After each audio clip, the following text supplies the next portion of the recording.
Животот не е фер. Биолошки гледано, жените имаат повеќе масно ткиво отколку мажите. Им требаат помалку калории отколку на мажите. За повеќето мажи и жени е тешко, ако не е невозможно, да сместат 1 час вежбање во нивниот дневен распоред. Кај жените со деца и редовна работа, уште потешко.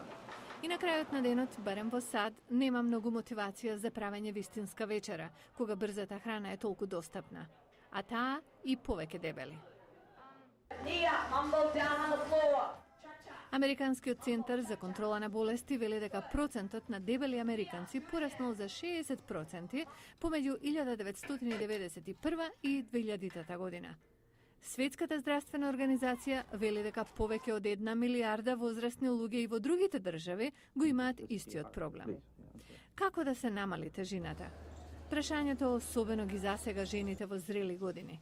Затоа нова студија на болницата за жени во Бостон, што опфатила 34.000 жени со просечна старост од 54 години, кои одржуваат нормална тежина и не држат диета, дава интересни податоци. Студијата траела 13 години, а жените биле поделени во 3 групи. Првата вежбала 60 минути секој ден, втората 30 минути, а третата помалку од половина час дневно.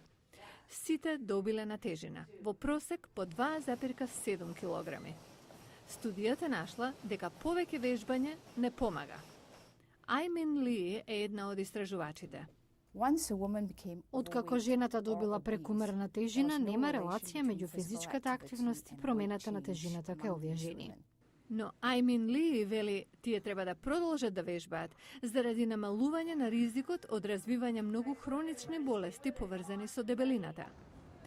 Тоа настрана, единствениот начин жените со прекумерна тежина да ослабат е единствено да го намалат внесувањето на калории.